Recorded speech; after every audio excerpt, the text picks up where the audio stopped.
among the all the four countries, Sweden, Denmark, Norway, Finland, तो चारों ही सबसे आगे आती हैं। इनसे अच्छा एजुकेशन सिस्टम, इनसे अच्छा आपका सोशल वेलफेयर सिस्टम पूरे यूरोप में ही नहीं पूरे वर्ल्ड में कहीं देखने को मिलता। कि बैचलर्स का बच्चा है तो वो वैसे अगर कई बार क्या होता है, कई बच्चों की यंग एज में भी शादी हो जाती है, तो वो अपने स्पाउस के साथ जा सकते हैं। और कोई एज लिमिट है? तो इसमें दो क्वेश्चन बनते हैं, एज लिमिट और स्पाउस।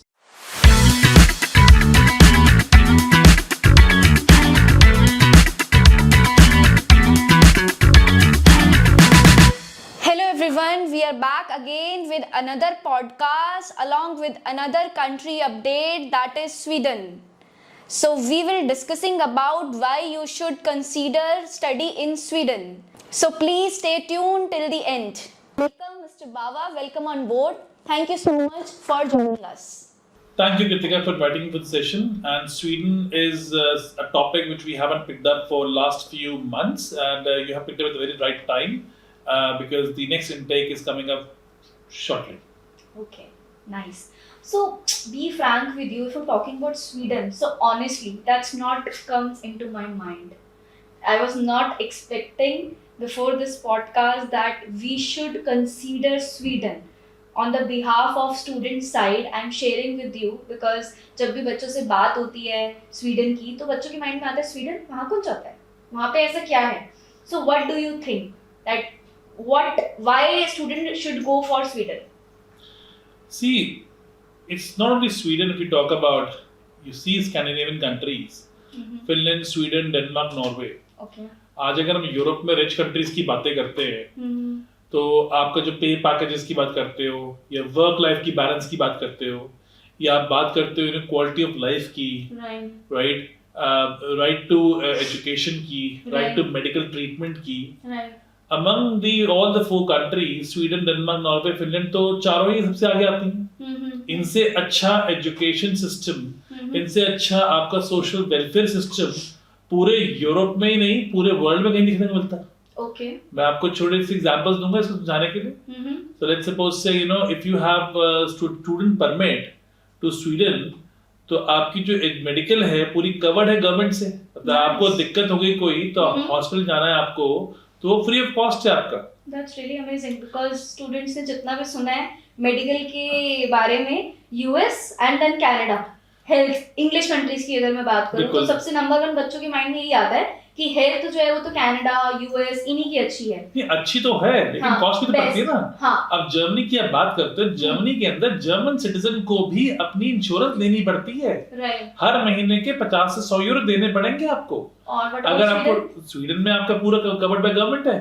Okay. तो अगर आप स्वीडन पढ़ने जा रहे हो और आपका कोर्स 13 महीने से ऊपर का है, तो आपको क्या मिलता है? आपको पर्सनल आईडी नंबर मिलता है, पर्सनल नंबर मिलता है, जिसको हम कहते हैं लोकल आईडी कहते हैं, आधार कार्ड कह लो उसको, आप कुछ भी कह लो, येलो कार्ड, डेनमार्क में से येलो कार्ड कहते हैं, वहां से पर्सनल नंबर कहते हैं। बट आपका लेकिन हर जगह पे आपको स्वीडन के अंदर आपकी मेडिकल फ्री है अगर आपके पास पर्सनल नंबर है तो, राइट। और पर्सनल नंबर मिलता ही तब है जब 13 महीने से ऊपर का प्रोग्राम हो। यानी कि बैचलर के स्टूडेंट्स को मिलेगा, मास्टर के स्टूडेंट्स को मिलेगा अगर उनका प्रोग्राम 2 साल का है तो राइट। सो मेडिकल बहुत अच्छा है। आप अपनी पूरी फैमिली को लेके माइग्रेट कर सकते हो, बिकॉज आपको अलाउड है आपके स्पाउस को लेके आना, आपके किड्स को लेके आना। आपके किड्स बेसिकली जो हैं वो फ्री ऑफ कॉस्ट पढ़ते हैं स्कूल में, उनका किंडरगार्टन भी फ्री है, उनका स्कूलिंग भी फ्री है, उनका खर्च भी फ्री है, उसमें उन्हें पे नहीं करना। तो ये जो फैसिलिटीज हैं ये आपको सिर्फ मिलती हैं पूरे यूरोप में, स्कैंडिनेवियन कंट्रीज में, Sweden, Norway, Finland and Denmark. तो स्टूडेंट्स इसके अंदर जैसे जा रहे हैं तो मेन एप्लीकेंट जो स्टूडेंट है तो फैमिली सेम टाइम पे वीजा लगाते हैं या वीजा आने के बाद लगाते हैं? सो आप दोनों चीज लगा सकते हो, आप इकट्ठे भी लगा सकते हो। इनफैक्ट स्वीडन में मैं कंफर्म करूंगा कि अब आपको इकट्ठे ही लगाना चाहिए। स्वीडन में बेसिकली अगर आपके पास 4 इयर्स की बैचलर डिग्री है तो ही आप मास्टर कर पाओगे। अगर आपके पास 4 इयर्स की बैचलर डिग्री नहीं है तो आपको एडमिशन मास्टर में नहीं मिलेगा। Okay, so 16 years of education is mandatory in Sweden. Masters के लिए। For masters. हाँ, या फिर आपके 13 साल या फिर आपके 3 इयर्स की बैचलर भी है और 2 इयर्स की मास्टर्स भी है। Okay. तो आपको मिल जाएगा एडमिशन। डबल मास्टर्स कर सकते हैं। Absolutely. That's great. कोई दिक्कत नहीं है। Okay. लेकिन अगर आपके पास 13 आपके बैचलर डिग्री है और आप बेसिकली ऑन टाइम अप्लाई करते हो तो एक प्री मास्टर जिसे हम कहते हैं बैचलर टॉपअप ओके बनता है। ओके लेकिन वो हर जगह नहीं बनता, वो एक आध यूनिवर्सिटी में ऐसी ऑप्शंस हैं ओके जहां पे आप बैचलर डिग्री का टॉप कर लोगे, जैसे बिजनेस यूनिवर्सिटी में कर लोगे आप, ओके राइट। वो बनाना पड़ता है टेक्निकली, उसमें कोर्सेज इकट्ठे करने पड़ते हैं, तो पूरे 1 साल का बन जाता है। और बिजनेस के स्टूडेंट्स के लिए, बीए आर्ट्स के स्टूडेंट्स के लिए, बीकॉम के स्टूडेंट्स के लिए स्वीडन के अंदर अपॉर्चुनिटी बन सकती है, provided they actually go for top up programmes.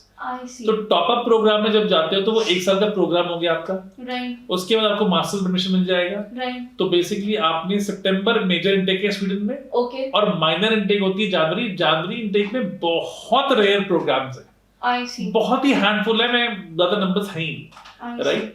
और स्वीडन के अंदर आपने एक चीज अवॉइड करनी है, वो है इंग्लिश फाउंडेशन कोर्सेज नहीं लेने हैं, इनमें वीजा रिफ्यूजल होता है। ओके आपने स्वीडन के अंदर प्री बैचलर के फाउंडेशन, स्वीडन के अंदर कई बार आपको ऐसे फाउंडेशन मिल जाते हैं जो फाउंडेशन कोर्सेज होते हैं, आपने वो नहीं लेने हैं, तो उसमें वीजा रिफ्यूजल बहुत आ रहा है अभी।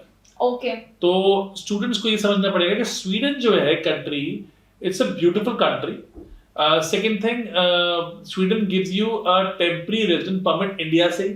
ओके सेकंड बेनिफिट हो गया, फर्स्ट आपका हो गया, फैमिली भी जा सकती है, एब्सोल्युटली पूरी फैमिली के साथ जा रहे हो आप, आपको हेल्थ इंश्योरेंस मिल रहा है आपको, फिर उसके बाद में आपको थर्ड पॉइंट जो आपने एजुकेशन आपकी है, अच्छी है, क्वालिटी ऑफ एजुकेशन है, right. So as you mention that BA students भी जा सकते हैं, तो मेजरली स्टूडेंट्स के माइंड में ये चीजें भी आती हैं कि यूरोप कंट्री की हम बात करते हैं तो बीए स्टूडेंट्स का कहीं ना लैक होता है, जैसे जर्मनी हो गया, या basically they required STEM background, ये भी बच्चों के मन में कंफ्यूजन है। So what do you think about this? तो बेसिकली देखिए, बीए आर्ट्स की जो क्वालिफिकेशन है इंडिया में वो बहुत ही, you know, I am sorry to say the word, वो थर्ड क्लास है। बीए आर्ट्स में क्या पढ़ाते हैं इंडिया में? पॉलिटिकल साइंस, इंग्लिश पढ़ा देंगे, पंजाबी पढ़ा देंगे, these things don't help you at all. तो बीए आर्ट्स के बच्चे ने तो हमेशा स्ट्रगल करनी है, चाहे वो इंडिया में करे चाहे वो इंडिया से बाहर करे। तो मास्टर्स करने के लिए उसको कुछ स्ट्रगल आता है स्वीडन में? बिल्कुल आता है। ऑब्वियसली बात है कि आपको क्या कोर्सेज मिलेंगे, आपको ऐसे कोर्सेज मिलेंगे जिनकी इतनी वैल्यू नहीं होगी, क्योंकि आपके पास जो कोर्स है वो बीए आर्ट्स है, आप तो बिजनेस पढ़ ही नहीं सकते बैठ के, राइट। सो कहीं ना कहीं ऐसे स्टूडेंट्स को बहुत दिक्कत आती है। बट देन ऑब्वियसली स्टूडेंट को चाहिए कि वो प्री मास्टर्स कर लें, वो बैचलर टॉप कर लें। अगर बच्चों की एज छोटी है तो पूरी बैचलर ही कर लें, क्योंकि बीए आर्ट्स आपको कहीं लेके नहीं जाने वाली। ये बात मैं आपको बड़े ओपनली बता रहा हूँ, पिछले 20 साल का मेरा तजुर्बा है कि बीए आर्ट्स के साथ स्टूडेंट्स को ना तो अच्छी एजुकेशन मिलती है मास्टर्स में, ना उनको अच्छी जॉब्स मिलती हैं। अब स्टूडेंट बीए आर्ट्स कौन करते हैं? ये वो स्टूडेंट्स जिन्होंने 10th के बाद आर्ट्स ले ली, राइट। उन्होंने इतना एफर्ट डाला ही नहीं, उनको इजी करना था। 12th खत्म कर ली, बीए आर्ट्स से 60% मार्क्स थे, तो चलो दिल्ली यूनिवर्सिटी से बीए ऑनर्स कर लेते हैं, फिर बीए आर्ट्स कर ली उसमें। भाई अगर आपने हॉस्पिटैलिटी की होती तो एक स्किल आती, अब बीए आर्ट्स में क्या स्किल लेके आओगे? आप एक ग्रेजुएशन कर ली, आपके स्किल तो है ही नहीं। तो वो स्टूडेंट्स क्या है, वो सिर्फ नाम के लिए ग्रेजुएशन कहते हैं। आप देखो किससे पूछोगे आपने क्या करा है, वो बोलेगा मैम ग्रेजुएशन, स्किल नहीं, तो इसे पूछना पड़ता है ग्रेजुएशन में क्या करा हुआ है, तो बीए आर्ट्स करिए। तो बीए आर्ट्स का स्टूडेंट जो है वो काफी ज्यादा सफर करेगा। तो मैं आज बहुत ओपनली बता रहा हूँ कि अगर कोई ये वीडियो पॉडकास्ट देख रहा है और अगर आप सोच रहे हो कि आप 12th पास करिए, तो भाई बीए आर्ट्स मत करना, क्योंकि ये आपको ना तो स्किल देगी और ना ये आपको कोई बेनिफिट देगी आपके फ्यूचर के, राइट। ठीक है ना। सो स्वीडन की बात अगर हम कर रहे थे, स्वीडन के अंदर अपॉर्चुनिटीज बहुत सारी हैं। अगर हम बात करते हैं, एक तो स्वीडन के अंदर सेमेस्टर ट्यूशन फी है, आपको पूरे साल की फीस भरनी नहीं होती, तो और सारी यूनिवर्सिटी पब्लिक है, तो इसका मतलब ये हो गया कि आपकी जो ट्यूशन फी है बहुत सेफ है। कई बार स्टूडेंट पूछते हैं कि सर मैं ट्यूशन फी भेज रहा हूँ अपनी, मैं स्पेन में भेज रहा हूँ ट्यूशन फी, पैसे तो नहीं मर जाएंगे? तो स्वीडन, डेनमार्क, नॉर्वे, फिनलैंड के अंदर जितने इंस्टीट्यूशंस हैं, they are either public और public and private collaboration में है, सेमी पब्लिक। तो ऐसा नहीं है कि आपने बस अपना कॉलेज खोल दिया और काम हो गया, नहीं, ऐसे पॉसिबिलिटी है ही नहीं वहाँ पे। सो इसलिए स्वीडन के अंदर आप देखोगे काफी स्टूडेंट जो जा रहे हैं पढ़ने के लिए, 4 से 5 साल में पीआर हो जाती है, ठीक है। आपको लोकल लैंग्वेज सीखने, अब तो सीखनी पड़ती है, पहले नहीं पड़ती थी, आपको लोकल लैंग्वेज गवर्नमेंट सिखाती है, ठीक है, वो भी फ्री ऑफ कॉस्ट सिखाती है, आपके स्पाउस को सिखाती है, आपको इंटीग्रेट करते हैं सोसाइटी के अंदर। अब ना सीखो तो आपकी मर्जी है, आपको सिखा रहे हैं, क्योंकि बच्चों का स्ट्रगल आता है, वो वहाँ जाके भी नहीं सीखते हैं। एब्सोल्युटली। दूसरी चीज आती है कि आप पूरी फैमिली को लेके जा रहे हो, तो आपकी वाइफ को फुल टाइम काम करना अलाउड है और एप्लीकेंट को भी फुल टाइम काम करना अलाउड है। So spouse and student both can work full time in Sweden. Nice. There is no number hours capping नहीं है। लेकिन ऑब्वियसली मास्टर्स कर रहे हो तो आप फुल टाइम काम कर लो, बट अगर आप बैचलर कर रहे हो फुल टाइम है आपको। Full time student can full time work and spouse can also full time work. There is no number capping in Sweden. Wow. लेकिन सी अगर आप नहीं बाव इसलिए नहीं कहते बच्चों के बैचलर के बच्चों के लिए, क्योंकि अगर बैचलर का स्टूडेंट जो है वो सारा दिन काम करेगा तो how will you study, right? वो तो नहीं कर पाएगा, बट मास्टर्स के लिए ज्यादा है। मास्टर्स के लिए ज्यादा है, but our moral responsibility also to tell the people कि जब तक आप अवेयरनेस नहीं देते लोगों को, तो लोगों को समझ नहीं आता। हम यहाँ पे लोगों की करियर शेप अप करने के लिए बैठे हैं, तो it's our moral responsibility to actually tell them कि भाई अगर आप जा रहे हो, देखो वहां पे अलाउड तो है, पर आपने फुल टाइम काम नहीं करना क्योंकि आपकी पढ़ाई नहीं हो पाएगी। So I have a question on this, like as you said that bachelors के स्टूडेंट को ऑफ कोर्स हम सजेस्ट नहीं करते हैं, है ना, कि आप फुल टाइम वहां पे काम करो क्योंकि पढ़ाई नहीं हो पाएगी। Absolutely. But in this case is there any age limit also कि बैचलर्स का बच्चा है तो वो वैसे, अगर कई बार क्या होता है कई बच्चों की यंग एज में भी शादी हो जाती है, तो वो अपने स्पाउस के साथ जा सकते हैं? और कोई एज लिमिट है? तो इसमें दो क्वेश्चन बनते हैं, एज लिमिट और स्पाउस, राइट? तो अगर पहले क्वेश्चन लेते हैं एज लिमिट की बात करते हैं। एज लिमिट के अंदर आप अगर बैचलर्स करने जा रहे हो और अगर आपके पास आप अपनी एडमिशन रिक्वायरमेंट पूरी करते हो तो एडमिशन आने में दिक्कत नहीं होती है। अप्रोक्सीमेटली हम देखा है 25, 26, 27 साल तक के बच्चे भी बैचलर करने जा सकते हैं। ओके, ठीक है। स्वीडन हो गया, फिनलैंड हो गया, नीदरलैंड्स हो गया, डेनमार्क में 25-26 जाते हैं, यहाँ आपको एडमिशन मिल जाता है, वीजा भी मिल जाता है। अच्छा। तो मैं अभी एक डिस्क्रिप्शन में डाल देता हूँ कि एक हमारा स्टूडेंट है जो नीदरलैंड्स गया है, जो 26 इयर्स का था, तो उसको लोगों ने बोला भाई आप तो 26 साल के हो चुकी हो, आपको वीजा नहीं मिलेगा। तो उसको कनाडा का वीजा को रिफ्यूज हो गया था एंड फिर हमने उसको नीदरलैंड्स भेजा। तो वहां से बताता हूँ कि मैं आप इन कंट्री में अप्लाई करते हो अगर, तो आपको एज की बैरियर नहीं है, पर हाँ अगर आप सोचो मैं 40 इयर्स का हूँ और मैं बैचलर कर लेता हूँ तो फिर आप बेसिकली 35-40 की अगर हो तो आप तो ये डिप्लोमा बैचलर सिर्फ फिनलैंड में ही लेना। उसको हम फिनलैंड में डिस्कस कर लेंगे। पर आज अगर हम स्टूडेंट की बात करते हैं तो मास्टर्स करने जा रहे हो, 35 के हो, 40 के हो, 45 के भी हो, 50 के भी हो, कोई प्रॉब्लम नहीं है। आपको एडमिशन मिल चुका है, आपने फीस भर दी है और आपके पास खुद के अकाउंट में 7.5 लाख रुपए हैं शो करने के लिए, 7.5 से 8 लाख शो करने के लिए हैं, तो आप बेसिकली स्वीडन जा सकते हो। ठीक है। तो आपको इसमें दिक्कत नहीं आएगी क्योंकि आपको लिविंग एक्सपेंसेस शो करने हैं, वो आपको अपने ही पर्सनल अकाउंट में करने होते हैं। Okay, so let me ease for the students कि आपने बताया एज लिमिट को मैं कंक्लूड कर देती हूँ इसके अंदर ताकि वो कंफ्यूज ना हो इस चीज को लेकर। आपने बताया कि जो बैचलर्स की है 26 इज द मैक्सिमम, 26 और 27 फॉर बैचलर्स। मतलब ये कोई कहीं लिखा नहीं हुआ। ओके, बट चांसेस हम ये कह रहे हैं कि भाई 26-27 का बच्चा जब बेसी पहुंचेगा तो वो जस्टिफाई तो कर सकता है ना कि जी मैं 12वीं के बाद अपने कॉल सेंटर में काम कर रहा था, I was working there you know after class 12, तो आई बिकॉज़ जो मैंने एक एग्जांपल दी जिनको मैंने वीडियो भी आपको डाला डिस्क्रिप्शन में, वो स्टूडेंट 12th के बाद जॉब करने लग गया था, तो गैप भी एक्सेप्टेबल है बट विद जस्टिफिकेशन। एब्सोल्युटली, मतलब कि आपको बताना तो पड़ेगा ना आप कर क्या रहे थे। कुछ कंट्रीज होती हैं जो कहती हैं इतना एज, अब जैसे लातविया है तो लातविया उन जिस कंट्री में अलाउड होगा उसमें हम बोलेंगे हाँ यहाँ ठीक है, क्योंकि जो 20 साल का हमारा एक्सपीरियंस है वो यही तो काम आएगा गाइड करने के लिए कि भाई यहाँ पे अप्लाई कर लो, ये वाला काम यहाँ पे हो जाएगा। सो स्वीडन में students can apply, no problem, और कोई इशू नहीं है एज को लेके, अगर एज लॉन्ग एज आपके पास कोई ना कोई रीजन है कि आप क्यों इतना लेट अप्लाई कर। Valid justification of course university wants and embassy also wants. Absolutely. अब जैसे कनाडा है तो वहां तो आप अगर 26 साल के हो और डिप्लोमा करने जा रहे हो और आपने 12th के बाद 8 साल गैप है तो आपको वीजा नहीं मिलना, वो तो सबको पता बैठ के। तो वो चीज नहीं है स्कैंडिनेविया के अंदर, स्वीडन में वो सब चीजें नहीं है। Right. So if I am coming on that part, that academic part, तो academic में percentage requirement कितनी चाहिए होती है? So approximately 60% मार्क्स तो आपको चाहिए। For bachelors? Bachelor 60% लो और मास्टर्स के लिए 60% चाहिए आपको, और IELTS 6.5 मैंडेटरी है, चाहे बैचलर में जाओ चाहे मास्टर में जाओ, चाहे आप post graduate bachelor top up पे जाओ, 6.5 बैंड आपके मैंडेटरी है स्वीडन में, आपको चाहिए 6.5 overall 6.5, not less than 6 in each module. Absolutely. Okay, does like here acceptable PT, Duolingo is acceptable here? PT कई यूनिवर्सिटी एक्सेप्ट कर लेती हैं बट हम्म। कई नहीं करती हैं, वो डिपेंडिंग करता है कौन सी यूनिवर्सिटी कर रही है, कौन सी वीजा एम्बेसी रिक्वेस्ट मतलब यूनिवर्सिटी नहीं करती वीजा की रिक्वायरमेंट के नहीं। अकॉर्डिंग? वीजा के लिए कुछ मतलब नहीं है, वीजा में उनको ना IELTS ना PT चाहिए, आपको एडमिशन मिलेगा नहीं ना। एडमिशन क्राइटेरिया की तरफ से है, एम्बेसी की तरफ से ये चीज नहीं है। आपको बताता हूँ स्वीडन के अंदर क्या होता है कि स्वीडन के अंदर इंडिविजुअल यूनिवर्सिटी एडमिशन प्रोसेस नहीं है, ये एक सेंट्रलाइज सिस्टम है जिसके Okay. अंदर आप पूरे स्वीडन की यूनिवर्सिटीज का एक सिंगल एप्लीकेशन विंडो है। ओके ठीक है, उस विंडो से एप्लीकेशन अंदर जाती है, उसमें आप मल्टीपल एप्लीकेशन, एक एप्लीकेशन फी पे करते हो, एक एप्लीकेशन फी पे करने के बाद आप मल्टीपल एप्लीकेशन लगा सकते हो। लाइक यूकास इन यूके, Absolutely, बिल्कुल यूकास तरह ये है। राइट 15 जनवरी आपकी डेडलाइन होती है Okay. सितंबर इनटेक के लिए, 15 अगस्त में, Oh my हाँ जी, God. और अगस्त में डेडलाइन होती है जनवरी इनटेक के लिए। ओके सो बेसिकली अगर मान लेते हैं आज हम बैठे हैं जुलाई 2024 में बैठे हैं, 24 yes. तो अगर किसी ने सितंबर 2025 में पढ़ना है स्वीडन में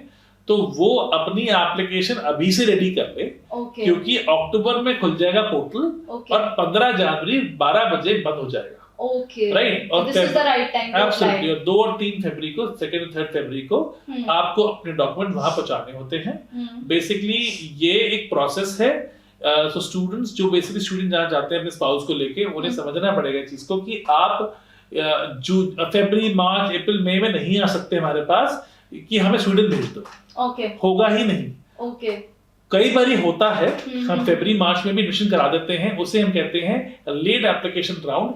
जो सीटें नहीं भरती हैं अब उसको फिर हम आउटसाइड द सिस्टम चलाते हैं। सो उसमें हम क्या करते हैं, हम एप्लीकेशन पंच करेंगे यूनिवर्सिटी से डायरेक्टली, अगर सीट बच गई तो मिल जाएगी और नहीं मिली तो नहीं मिली। ओके राइट, इसलिए बहुत इंपॉर्टेंट है if you want to go to Sweden and you want to settle there, आपके लिए एजुकेशन रूट बहुत अच्छा रूट है, लेकिन आपको अप्लाई जो है वो अक्टूबर तक आप अपनी लॉन्च करवा लें।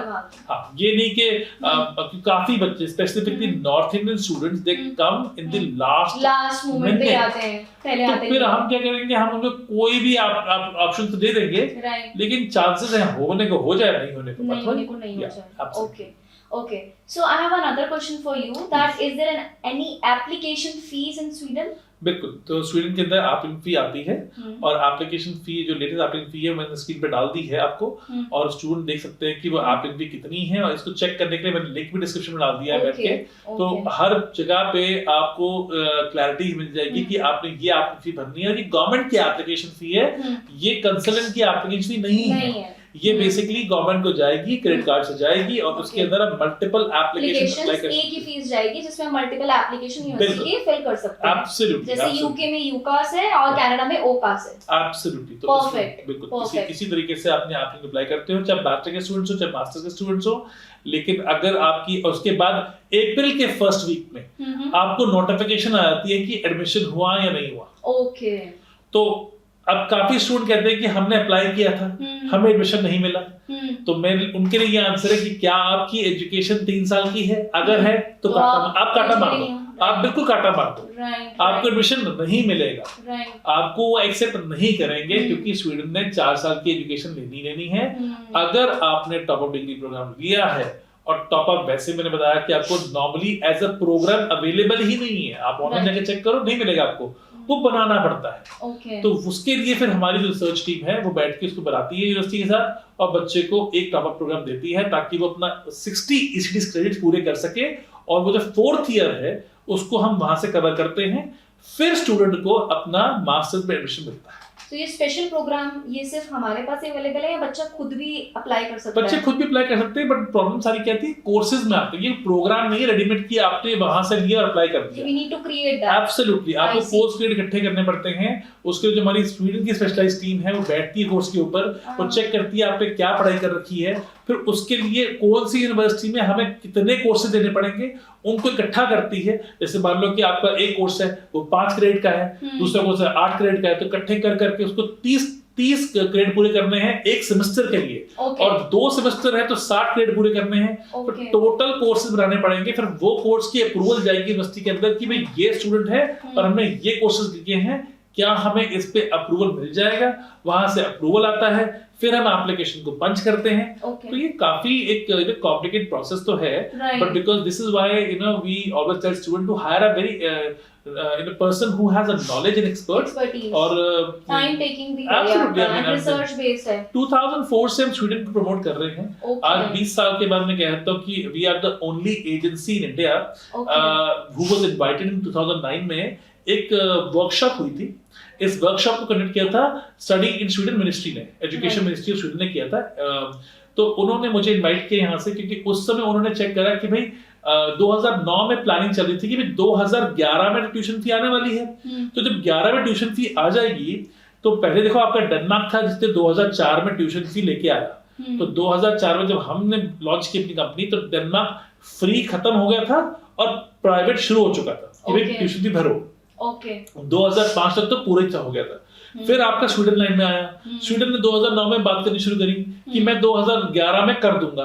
तो 2009 में उनको ट्रेन किया, 25 यूनिवर्सिटियों में मैंने ट्रेन करा कि भाई अगर आपने एप्लीकेशन आपने फी लेके आ रहे हो तो अगर फी लेके आओगे, पहले तो फ्री थे तो आप लोग लाइन में खड़े थे और आप हाई रैंक पे थे, अभी आप फीस लोगे तो क्या आपको क्या करना पड़ेगा सो अपनी मार्केट लूज ना करो। तो 2011 में डिप गया, 2012 में डिप हुआ, पर 13 से फिर उठना शुरू हो गया क्योंकि स्वीडन एज अ कंट्री इतनी स्ट्रांग है। वहाँ नॉलेज स्टूडेंट जो चाहते हैं अच्छी टॉप नॉच यूनिवर्सिटी में जाना चाहते हैं, वहाँ पे आपके केटीएच स्वीडन है, वहाँ पे आपका उमिया है, आपके पास चामर्स है, ये सारी आपकी टॉप नॉच यूनिवर्सिटीज वहीं पे तो हैं। तो स्टूडेंट्स कह रहे हैं कि हमें इतनी ट्यूशन फी पे करने में दिक्कत नहीं है क्योंकि we are going to top notch universities. So right now when we see the market has come back again, bounced back again.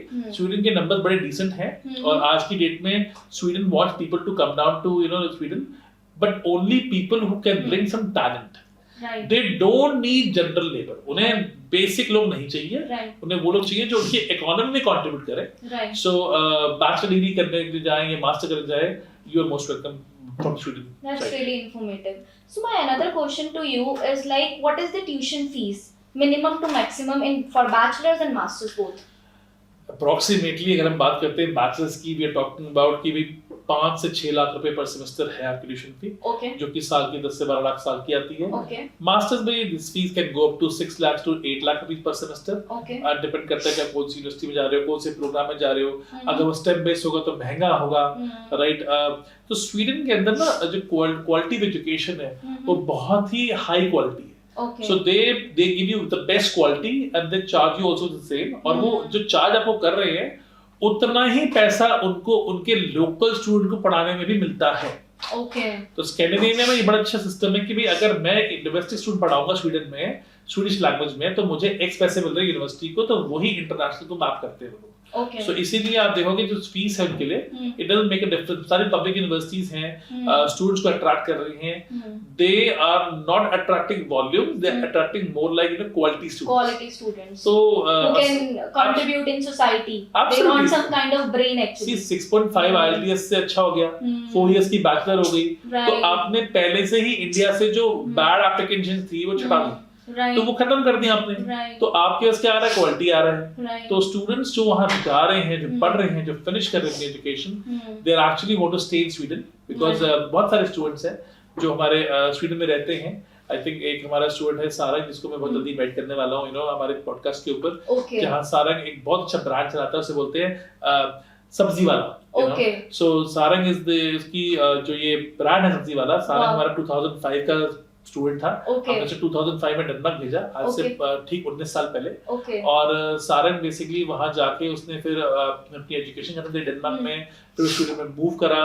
Sweden में जाके उसने अभी ब्रांड कराया और अब आज की डेट में जितने भी इंडियंस हैं जो वहाँ रहते हैं, वो उनकी जो सोर्सिंग ऑफ जो इंडियन वेजिटेबल्स है उसका एक काफी बड़ा मार्केट शेयर सब्जी वाला के पास है। सो ऐसे so basically there are lot of students who have studied in Sweden and rules जो थे पहले वो काफी इजी थे, अभी भी इजी हैं, लेकिन अब ये है कि आपको अगर they only want talented people. So I think अगर आप जा रहे हो पढ़ने के लिए, अपनी एजुकेशन पूरी करते हो, and you can also apply for jobs. You have big companies like Ericsson वहाँ पे आपका, ठीक है, आपके पास Ericsson के अलावा आपकी Volvo स्वीडिश है, राइट, डिस्पोमैन जो आपकी सीरीज लगती हैं ये स्वीडिश कंपनी है, राइट, और आपकी रफाल स्वीडिश है। सो बहुत सारी कंपनीज हैं जो स्वीडन में जो ग्लोबल लेवल पे प्रेजेंस इनकी है, and they really need people, a lot of people, but again they need talent. Of course, तो देख। टैलेंट है, एमएनसीज हैं, पीआर है, हेल्थ इंश्योरेंस आपको मिल रही True. है, राइट, बजट फ्रेंडली कंट्री है, absolutely, what else student want? बिल्कुल सही बात है। तो अगर किसी को, अगर हम कहते हैं ना बड़ी कंट्री कौन सी यूरोप में, Right. जर्मनी नहीं जाओगे तो कहाँ जाओगे? Right. तो स्वीडन जाओ। तो स्वीडन, डेनमार्क, नॉर्वे, फिनलैंड ना बहन भाई हैं, स्कैंडिनेवियंस हैं। सो इनके अंदर आप देखोगे फीस सेम है, इनका सिस्टम सेम है, इनका सोशल वेलफेयर सिस्टम सेम है। आप बेसिकली अगर आपके स्पाउस को आना है, ये अपनी फैमिली रीयूनिफिकेशन को बहुत वैल्यू करते हैं। ओके, तो आप देखोगे ओवर द लास्ट 20 इयर्स अगर मैं देखूं कि कितने लोग ऐसे हैं जिन्होंने फिनलैंड, स्वीडन, डेनमार्क में अपना स्पाउस वीजा डाला और रिजेक्शन आया हो। मेरे ख्याल से मेरे को काउंट करने हो तो मैं 100 में 1 करूंगा। हाँ, वो भी कोई गलती से आ गया होगा तो उसको दोबारा डरा के हमने, क्योंकि दे बिलीव कि family reunification is a very very important thing. Right, so इसलिए मैं आज तक 20 साल में हमेशा लोगों को ये बोल रहा हूँ कि अगर आपने फैमिली लेके जानी है तो आप स्कैंडिनेविया में ही अप्लाई करो। राइट, अगर आप सिंगल जाना चाहते हो, you're a single applicant, you can apply anywhere you want, but इन कंट्रियों में रूल्स बहुत क्लियर हैं, क्लीन है, और उनके अंदर ज्यादा कोई अब मैंने देखा कई बार कि एक आध कोई केस एक्यूज हुआ भी था। अब मैं आपको एक केस शेयर करता हूँ। एक हमारे एप्लीकेंट है जो कि पंजाब से है, उसने टूरिस्ट वीजा अप्लाई करा डेनमार्क का, उसके दोस्त ने उसको बुलाया, उसका वीजा रिफ्यूज हो गया। ओके, उसने मुझे मिला वो जलंधर से, और उसने कहा कि मुझे डेनमार्क जाना है, आप मेरी वाइफ का एडमिशन करा दीजिए। हमने उसकी वाइफ का एडमिशन कराया और हमने उसका वीजा अप्लाई कराया as a spouse. Okay, same applicant जिसका टूरिस्ट रिफ्यूज हुआ था, उसका डिपेंडेंट अप्रूव हुआ ही हुआ। Okay, they can not hold it. उसका रीजन ये है कि अगर आपके पेपर पूरे हैं तो आपके स्पाउस वीजा में कोई भी प्रॉब्लम नहीं आएगी, बिकॉज उनके लॉज बहुत स्ट्रिक्ट हैं चीजों को लेके। वो आपके वीजा ऑफिसर में, एम्बेसी में डिसाइड नहीं करना कि आपको वीजा मिलेगा नहीं मिलेगा, वो करना है इमिग्रेशन ऑफिसर इन स्वीडन में। सो चारों कंट्रियों में, स्वीडन, डेनमार्क, फिनलैंड, नॉर्वे में आपके वीजे का डिसीजन नहीं बोलते हम कहते हैं resident permit decision, RP. Nice. Decision has been made in the local country. Right. तो डेनमार्क जा रहे हो तो आरपी डिसीजन डेनमार्क से आएगा, स्वीडन जा रहे हो तो स्वीडन से आएगा। तो लोकल एम्बेसी सिर्फ प्रोसेसिंग करती है, उनके पास डिसीजन मेकिंग अथॉरिटी है ही नहीं। ये तो बहुत क्लियर इन्फॉर्मेशन है जो मैं बच्चे इंग्लिश कंट्रीज में भी हम देखते हैं, वहाँ पे एक साथ तो हम अप्लाई नहीं कर सकते, करते हैं तो रिजेक्शन आ जाती है। बहुत कम केसेस होते हैं, मतलब हजारों में से एक, कि सेम टाइम पे फैमिली के साथ वीजा निकल जाए। बट दैट्स रियली ब्यूटीफुल कि आप साथ में जा रहे हो एक साथ। एक तो और चीज है ना, कई लोग एक बात पूछते हैं, सर न्यू मैरिज चल जाएगी? Right. ये टर्म जो लोग बोलते हैं, मुझे तो न्यूजीलैंड में भी यूजुअली पूछा जाता है। हाँ, कि भाई न्यू मैरिज में दिक्कत तो नहीं आएगी? सर मैरिज कितनी ओल्ड होनी चाहिए? हाँ, ऑन पेपर ऑफिशियल डॉक्यूमेंट्स चाहिए। हाँ, तो ऑब्वियसली ऑफिशियल तो आपको सर पासपोर्ट में नाम ऐड करवा लें, तो बहुत सिंपल फंडामेंटल है। आपकी शादी चाहे एक दिन पहले हुई हो चाहे एक साल पहले हुई हो, उन्हें इससे कोई मतलब नहीं, राइट। आपके पास बेसिकली मैरिज सर्टिफिकेट है, उसको अपोस्टल हम करा देंगे। उसके बाद आपके पास पासपोर्ट पर नाम चढ़ा हुआ है नहीं चढ़ा हुआ, उससे कोई मतलब नहीं है, एज लॉन्ग एज आपके पास जेन्युइन मैरिज सर्टिफिकेट है। और ऑफ कोर्स अगर आपकी अगर आपकी मैं काउंट नहीं चल रहा कि ये उन्होंने अप्लाई करा है तो उनको कोई दिक्कत नहीं आएगी। तो ये चीज मैं जरूर चाहूंगा बोलना ऑडियंस के लिए कि अगर आप मैरिड हो, फैमिली लेके जाना चाहते हो, with kids, without kids, these countries are actually worth going to. Nice. ठीक है? And what is the stay back? So stay back basically depend करता है 6 महीने से 1 साल। आपको मिलता है, डिपेंड करता है कि आप क्या पढ़ रहे हो, पर 6 महीने से 1 साल का स्टे बैक है। और बैचलर्स मास्टर्स बोथ सबके लिए मिलेगा आपको ये चीज। दूसरी चीज जो इम्पोर्टेंट ये है कि आप जब यहाँ पढ़ते हो, एजुकेशन खत्म करते हो, तो आपको बेसिकली बेनिफिट्स मिलते हैं, जिसमें आपको डिपेंड करता है कि आपकी जॉब क्या है। तो आपके पास स्वीडन में आपको एक्स अमाउंट की सैलरी चाहिए है, और वो सैलरी अगर आपको मिल रही है तो आप वर्क परमिट ले सकते हो, चाहे वो आपके रिलेवेंस में हो चाहे ना। स्वीडन में ये बेनिफिट है। डेनमार्क में आपको रिलेवेंसी चाहिए है, ये नहीं कि आपने एमबीए कर लिया और आपको ट्रक चलाने की जॉब मिल गई है तो आप ले लोगे, ऐसा नहीं। डेनमार्क तो we will cover in the next video, absolutely. right, in detail, because student will be confused. So let's focus on Sweden. So if I'm talking about this information, that information बहुत ज्यादा information मिली है और वो भी clarity के साथ मिली है। तो इसके अंदर जैसे आपने बताया कि पीआर है, तो बैचलर्स और मास्टर्स के स्टूडेंट्स को 6 मंथ से लेकर 1 ईयर का आपको पोस्ट स्टडी वर्क परमिट है, हाँ। तो पीआर कितने टाइम में बच्चा वहाँ पे अप्लाई कर सकता है? तो 4 से 5 साल में आप स्टूडेंट लेके चलो पीआर हो जाती है, और वो अच्छा। आपको 4 से 5 साल वहाँ रहना है, इसमें आपके एजुकेशन ईयर भी काउंट होते हैं, और आपको 4 से 5 साल में स्वीडन में पीआर मिल जाती है, एंड दैट्स वेरी इजी, कोई तो कॉम्प्लिकेशन नहीं है, आपको लोकल लैंग्वेज आनी चाहिए बेसिक सी, और वो आपको वो तो हर जगह आ गई है, वो पहले नहीं थी यहाँ पे स्वीडन में, अब आ चुकी है, ओके। और फिनलैंड में भी काइंड ऑफ आ ही चुकी है। तो पहले हम बोलते थे फिनलैंड नहीं चाहिए, पर मैं बोलना शुरू कर दिया अब, तो मैंने कि भाई जब तक तुम 5 साल पुराने हो गए तो उनकी डिमांड बन जाएगी। राइट। तो मैं आज तुम्हें बोल दूं कि भाई नहीं चाहिए होगी, तो वो एक गलत इंट्रोडक्शन होगा। राइट। आज की डेट में शायद नहीं चाहिए है, लेकिन आने वाले टाइम में चाहिए ही चाहिए। बिल्कुल। बिल्कुल। Okay, so my next question is to you कि वहाँ पे ऐसी कौन से पॉपुलर प्रोग्राम्स हैं जिसमें बच्चे वहाँ पे, मतलब जैसे यूजुअली कहा जाता है जर्मनी के लिए कि वो एक आईटी हब है, ऑटोमोबाइल इंजीनियरिंग हब है, तो ऐसे स्वीडन के लिए कौन से ऐसे इंडस्ट्रियल स्किल वाइज प्रोग्राम हैं जो बच्चे अपना करियर बना सकते हैं वहाँ पे? सो स्वीडन में बहुत सारे प्रोग्राम मिलेंगे आपको। स्वीडन टेक्नोलॉजी बहुत अच्छा है, so tech programs, engineering program बहुत फेमस है वहाँ के। ओके। आपके पास ICT is very famous now, IT again, so IT and engineering तो पूरी यूरोप में फेमस है, राइट। सो इन कंट्रीज में मेजरली आपको ये दिखाई देगा कि ये प्रोग्राम काफी डिमांड में रहते हैं, because they need people from technology background and health care background. Okay. So health care background, technology background तो सबसे आगे रहेंगे।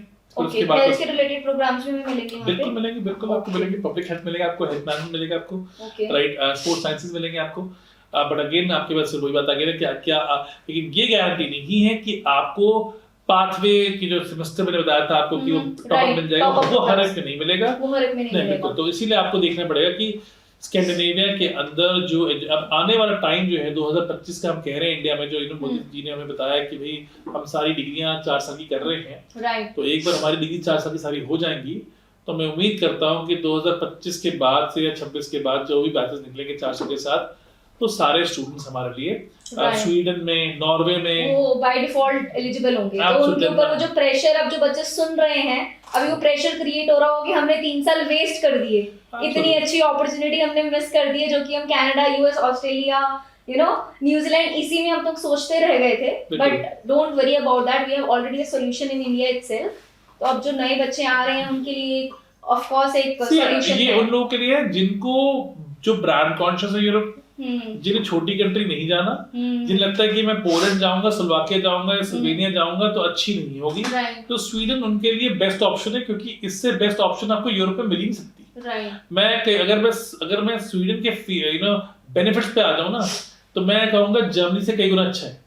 I can see that. Health देखो आप, बच्चों की एजुकेशन देखो आप, राइट, इन सब चीजों के अंदर बहुत बेनिफिट मिलते हैं, और ये चीजें बड़ी कॉस्टली होती हैं। अगर आप सोचो आपको हर महीने आपको जर्मनी में इंश्योरेंस खरीदनी पड़ती है, that is mandatory for even the citizens, right, but here there is no insurance cost. Absolutely, it's all included in your program, तो आप उसके लिए पे नहीं कर रहे हो। Wow, that's really informative. I would like to say thank you so much for this session. And मेरे साथ साथ मुझे ऐसे लगता है कि जब मैंने पॉडकास्ट शुरू किया था तो मेरे डाउट्स इतने सारे थे, I was not honestly impressed, और इवन मैं सोच भी नहीं रही थी, बट नाउ मैं खुद इस चीज़ से बड़ी एक्साइटेड हूँ। तो मेरे साथ साथ काफ़ी सारे स्टूडेंट्स के भी डाउट क्लियर हुए होंगे, एंड आई होप अब स्टूडेंट्स इस चीज़ के लिए अप्लाई करना चाहेंगे, right? So thank you so much for joining us today. Thank you for inviting me, and see you in the next podcast. Thank you.